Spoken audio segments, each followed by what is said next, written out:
भगवान के अनेक चरित्र सुने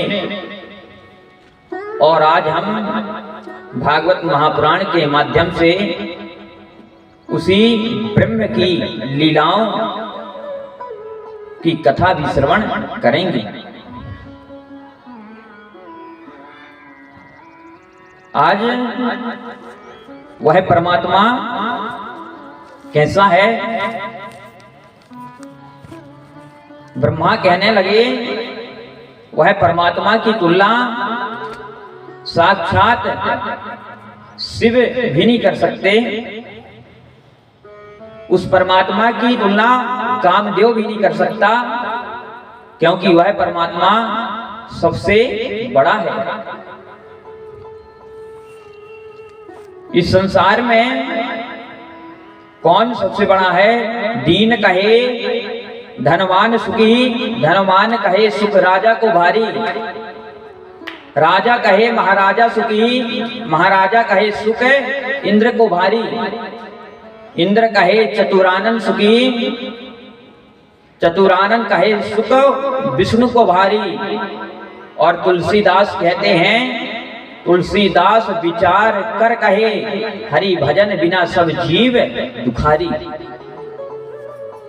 जिसने परमात्मा का भजन नहीं किया वह चाहे जहां चला जाए बंधुओं, वह दुखी ही रहेगा। कबीरदास जी कहते हैं, कोई तन दुखी कोई मन दुखी, कोई धन बिनु रहते उदास, थोड़े थोड़े सब दुखी, सुखी राम के दास। इस संसार में सब दुखी हैं, कोई एक व्यक्ति नहीं कह सकता कि हम सुखी हैं, हर व्यक्ति दुखी है। लेकिन जो भगवान के दास होते हैं उनको संसार से कोई मतलब नहीं, उनको तो केवल भगवान की भक्ति से मतलब है। अरे ऐसे महात्मा हमने देखे बंधुओं, जिनका लक्ष्य केवल भगवान की प्राप्ति है, बस कैसे भी उस परमात्मा को प्राप्त करना है, और 24 घंटे राम राम कृष्ण कृष्ण की धुन पर लगे रहते हैं। बंधुओं, श्रीमद् भागवत महापुराण की कथा जो निरंतर सुखताल की पावन पुनीत भूमि पर चल रही है, भारत देश के उत्तर प्रदेश के मुजफ्फरनगर जिले के सुखताल नाम के कस्बे में गंगा के किनारे बरगद के वृक्ष के नीचे आज के 5128 वर्ष पहले परमहंस श्री सुखदेव जी ने राजा परीक्षित को श्रीमद् भागवत महापुराण की कथा सुनाई थी। आज नैमिषारण्य की पावन पुनीत भूमि पर हम जाएं तो वह वृक्ष आज भी ज्यों का त्यों खड़ा हुआ है, बट वृक्ष। वह कभी मृत्यु को प्राप्त नहीं होता। कहा महाराज क्यों? कहा कि उसने एक श्रीमद् भागवत महापुराण की कथा सुन ली थी। वह भी किसने सुनाई थी? परमहंस श्री सुखदेव जी ने राजा परीक्षित को। और वह कथा का प्रभाव क्या हुआ? कथा का प्रभाव हुआ वह अमर हो गया। और आज हम एक भागवत सुन लें, 2 भागवत सुन लें, 10 भागवत सुन लें, 20 भागवत सुन लें, लेकिन असर नहीं पड़ता। कहा महाराज क्यों? कहा कि कहने और सुनने के तरीके बदल गए। वक्ता चाहता है कि हमें भागवत से धन मिल जाए, यानी उसको भागवत के अर्थ से कोई मतलब नहीं है, उसको तो भागवत से अर्थ मिल जाए। बंधुओं, यह गद्दी कभी भी किसी से छुपाई नहीं जाती। पहले दिन की अगर कथा सुनी हो तो नियम बतलाए थे। व्यास गद्दी का पहला नियम होता है, पंडित परीक्षित के अलावा कोई भी इस गद्दी को स्पर्श नहीं कर सकता। दूसरा नियम, जब तक आचार्य इस व्यास गद्दी पर बैठा है दूसरे का जल ग्रहण नहीं कर सकता। तीसरा नियम, जब तक हवन नहीं हो जाता तब तक आचार्य दूसरी डहरी क्रॉस नहीं कर सकता। और चौथा नियम, अगर इस व्यास गद्दी पर बैठकर वक्ता पैर भी ऊपर नीचे कर देता है तो जीवन भर के लिए व्यास गद्दी छोड़ दी जाती है। और आज हमने इसी व्यास गद्दी पर लोगों को धंधा करते हुए देखा है। और जब धंधा करते हुए देखते हैं बंधु तो बहुत दुख होता है। और केवल वक्ता एक ही नियम बतलाता है, व्यासाय विष्णु रूपाय। यह भागवत का 27वां नियम है, लास्ट का नियम, व्यासाय विष्णु रूपाय। अरे महाराज, 27वां नियम बाद में बताना, 27 नियम के पहले 26 नियम और हैं, पहले उनको तो बताओ। व्यासाय विष्णु रूपाय कब कहाएगा वक्ता? जब इन नियमों का पालन करेगा तब। आजकल लोगों को 500 रुपए दे दो तो व्यास गद्दी पर बैठ जाएंगे, 1000 दे दो तो व्यास जी बगल पर बैठा लेंगे, यहां पर बैठो। यानी कहने के तरीके बदल गए। वक्ता की यह दशा है। और श्रोता को भागवत से कोई मतलब नहीं है, जो करवा रहा है कोई मतलब नहीं है। चाहे व्यास राम कहे चाहे मरा कहे, उसको भागवत से मतलब नहीं है। उसको मतलब काय से है? अच्छा डांस हो जाए, अच्छा संगीत बज जाए, हमारा कल्याण हो, चाहे जिंदगी में ना हो। यानी समाज के लोग देख लें हमने भागवत करवाई, 1000 2000 लोग भंडारा खा जाएं, हमारी भागवत सफल। अरे ऐसे भागवत सफल हो जाती है? अरे लोगों ने तो राम को नहीं छोड़ा, क्या तुमको छोड़ देंगे? उसी थाली में खाएंगे और उसी में छेद करेंगे बाद में।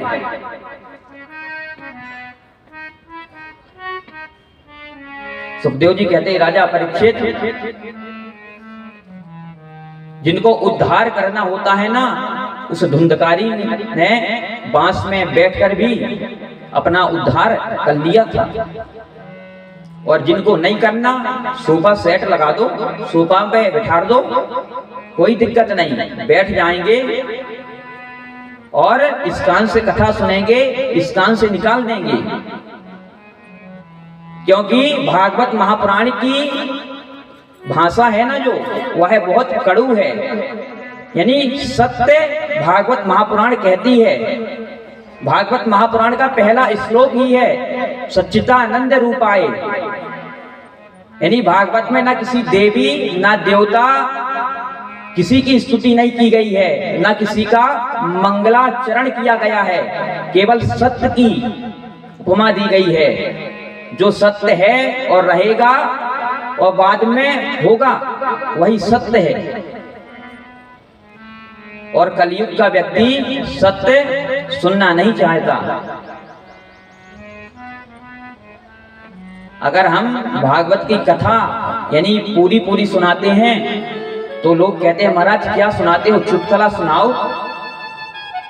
यानी चुटकुला सुनना है, कथा नहीं सुनना।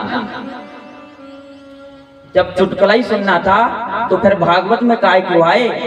काय को सुन रहा है भागवत? मोबाइल में बढ़िया चुटकुला सुनो, कॉमेडी देखो। बंधुओं, भागवत महापुराण में 12 स्कंद हैं। 18,000 श्लोक हैं, 345 अध्याय हैं और 763 कथाएं हैं श्रीमद् भागवत महापुराण में। अगर व्यास एक दिन में 100 कथा भी कहेगा तो भी 7 दिन में पूरी कथा नहीं कह सकता है। 63 कथाएं फिर भी छूट जाएंगी। और एक दिन में कितनी कथा होती हैं? 3, 4, 5, बस। हे राजन परीक्षित, कहने और सुनने के तरीके बदल गए। वह अमर कथा सुखदेव जी ने सुन ली थी तो सुखदेव जी भगवान के भक्त हो गए।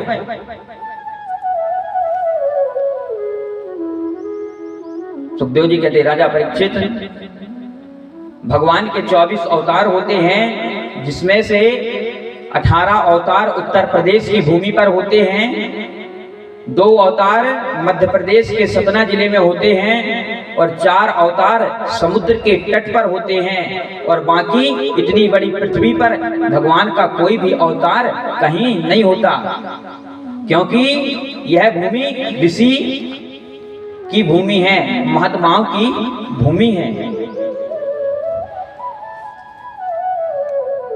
भगवान का जन्म हुआ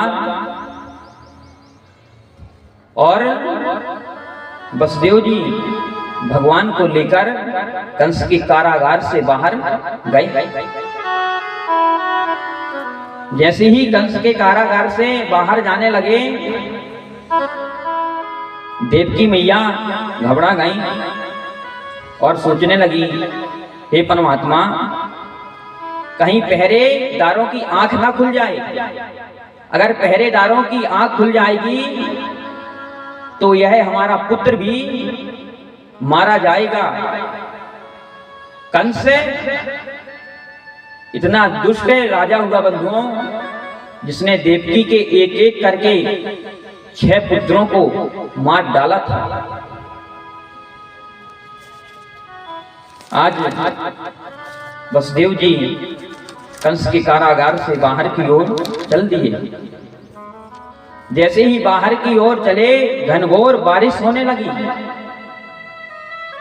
इतनी बारिश हुई कि यमुना का जल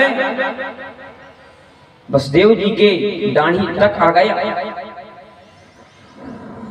वसुदेव जी घबरा गए, अरे यमुना तो अभी हमारे पैर के समतल थी और इतनी जल्दी कैसे बढ़ गई?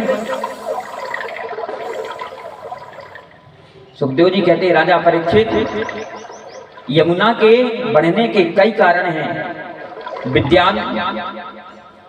विद्वान लोगों ने कई कारण बताए। माधवाचार्य जी कहते हैं, यमुना का जल इसलिए बढ़ा कि यमुना जी इतना रोई हैं अपनी प्रभु की यह हालत देखकर कि राजा कंस के कारागार में हमारी सरकार ने जन्म लिया। जो संसार को पालता है, संसार का सृजन करता है, वह आज एक वसुदेव जी के सामने छोटा सा बालक बन गया। यमुना जी इतना रोने के कारण यमुना का जल बढ़ा। अथवा यमुना जी सोचने लगी, मैं यमराज की बहन हूं और आगे चलकर यह मेरे पतिदेव होंगे और मेरा इनके साथ विवाह होगा। और जब विवाह होगा तो यह कहेंगे, अरे यमुना, जब हम तुम्हारे पास आए थे तुमने हमको प्रणाम तक नहीं किया था, और जब आज विवाह होने को आया तो आज रिश्ता निकाल रही हो। यमुना के जल बढ़ने का तीसरा कारण यह है कि यमुना जी सोचने लगी यह संसार इन्हीं प्रभु की माया से चलता है। अगर आज हमने इनको प्रणाम नहीं किया तो ना जाने यह हमारा क्या हाल कर देंगे। सुखदेव जी कहते हैं, राजा परीक्षित, इस कारण से यमुना का जल बढ़ा। जैसे ही नंद बाबा की डांडी तक यमुना का जल आया तो नंद बाबा घबरा गए। नंद बाबा कहने लगे, प्रभु बचाइए, अगर आप हमारी रक्षा नहीं करेंगे तो हम इस यमुना के जल में डूब जाएंगे। तुरंत भगवान ने अपना दाहिना चरण बाहर कर दिया। जैसे ही यमुना ने भगवान का दाहिना चरण स्पर्श किया, तुरंत यमुना का जल नंद बाबा के पैरों के नीचे हो गया। बंधुओं, यह भागवत में कहीं नहीं लिखा कि भगवान को सूपे में रखकर वसुदेव जी गोकुल की ओर ले गए। यह तो भागवत वक्ता अपनी कथाओं को सजाने के लिए कह देते हैं। सूपे में रखकर ले गए, अन्य पात्रों में रखकर ले गए, लेकिन भगवान को कौन सा पात्र सबसे अच्छा लगता है? भगवान तो भाव के पात्र में बनता है। अगर तुम्हारे हृदय में भाव है तो भगवान उस पात्र में आ जाएगा। क्या विदुरानी ने भगवान को क्या खिला दिया था? केले के छिलके ना, क्योंकि उनका भाव था। भाव से विदुरानी ने खिलाया तो भगवान ने खाया। और हम बिना भाव के भगवान को पाना चाहते हैं तो भगवान कहां से मिलेगा? महामुनि मैत्रेय जी विदुर जी से कहते हैं, बल विक्रम वेणु दधीज गए, अरु पारथ से अरु भारत ठाना, बाली गए बलराम गए, जिसकी कखरी में 10 शीश समाना। जंग जुरे दुर्योधन के, जिन 64 कोसलो छत्र बिताना, धरा को प्रमाण यही तुलसी, फरा सो झरा बरा सो भुताना। यह संसार का नियम है। जो फल पेड़ में लगता है वह एक दिन झड़ जाता है, और व्यक्ति वही सफल है जिसमें गुण होते हैं और वह अपने गुण का अहंकार नहीं करता। नंद बाबा वसुदेव जी आज